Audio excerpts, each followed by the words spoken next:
Have you ever had a term or just a little phrase that has just sat in your mind and sort of blown it a bit? Well, I had exactly that when I was listening to the phenomenal podcast by Dr. Tara George on bedside reading, when she said, I'm not actually a portfolio GP, as in doing separate roles, I'm a patchwork GP. And this sat in the back of my mind, and I completely agree. I'm a patchwork GP too. The question is, are you? So I think the issue that I have with portfolio GP is that you get this idea mentally of this big file, and you suddenly think, right, I've got my day job, so seeing patients, whether you're a salaried partner, whatever, and that's a chunk of the file. And then I get offered an extra set of work, and that's a different subsection of the file. And then I get more, and it's a different subsection of the file. And it just doesn't feel right, because actually I hold multiple hats, as loads of GPs do. I'm not special or clever with that. But I deliberately pick roles, or have deliberately chosen the roles that actually complement each other, much like a patchwork. So I thought I'd talk you through where my patchwork sits and why I took on new roles, and sort of how they sort of all complement and meld each other. So starting off, I'm a GP partner. That is, I do that for 6 sessions spread over 4 days, and that is the mainstay of my work and mainstay of my income. What's great is being able to contribute to the practice, how the business runs, finances, students, not only with also keeping me up to date with medical roles, and also I get to flex my computer nerdery onto the practice itself and knowing the ins and outs of System 1. Hence, you've seen a lot of my other videos where we try and share all of those out. What's interesting then is that you take that student role, and because I have students with me, 3rd and 5th years, I know exactly then how that then influences and promotes my HIMSS role.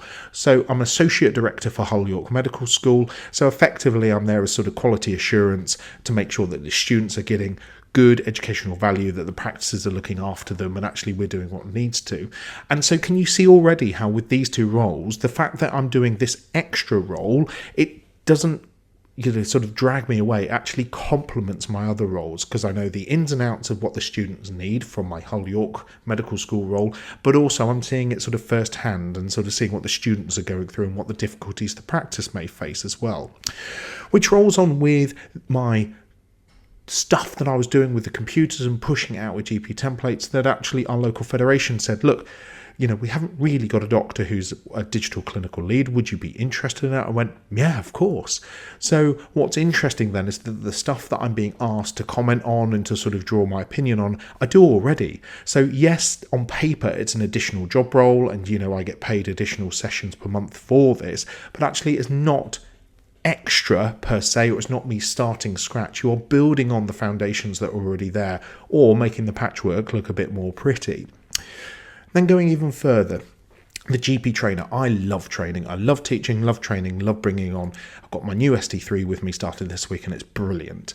And you can see how that encapsulates it all. And then taking the final step back of actually this YouTube channel, where I try and capture in these broad 3 areas of sort of like, System 1 optimization, GP trainer, GP lifestyle, these 3 broad areas of actually, could we, share our experiences and improve others from that way. But those skills with regards to being on YouTube and creating video content populates all throughout the patchwork to make it prettier, in my opinion, from that way forward. Okay, so what are the risks with this? The risk is that you take on too much, okay, and that you think, I'll just do that, it's something I'm interested in. And I mentally think about this of like, well, actually the patchwork's got to fit in a frame. The frame has got, 10 hours in the day and 5 days a week along the side, and there is only so much you can fit into that frame, so cut your cloth accordingly, pun definitely intended. I do think though that this adds in that you are naturally going to be geared to stuff that enthuses you, and so it's not about time, it's about what energy each of these job roles brings. And I think that's what I'm looking at, and sort of when I assess what jobs I'm doing is, do I enjoy this? Is it bringing me joy? If the answer is no, what can I do about it? I think you could even go further. Obviously, I've got a video coming out soon, hopefully, about my Veterans Health article, served in the Army for 11 years. And so that's almost taking a step back that, yes, I don't do everything that I've done in the Army now, But there are certainly lessons identified that I bring forward into my consultations, and it does have that ribbon and that thread that runs through how I practice medicine. So just a very, very brief overview about sort of, being a patchwork GP versus a sort of a portfolio GP, and just my take on it. Thank you again for the wonderful Dr. Tara George for all the content that you produce.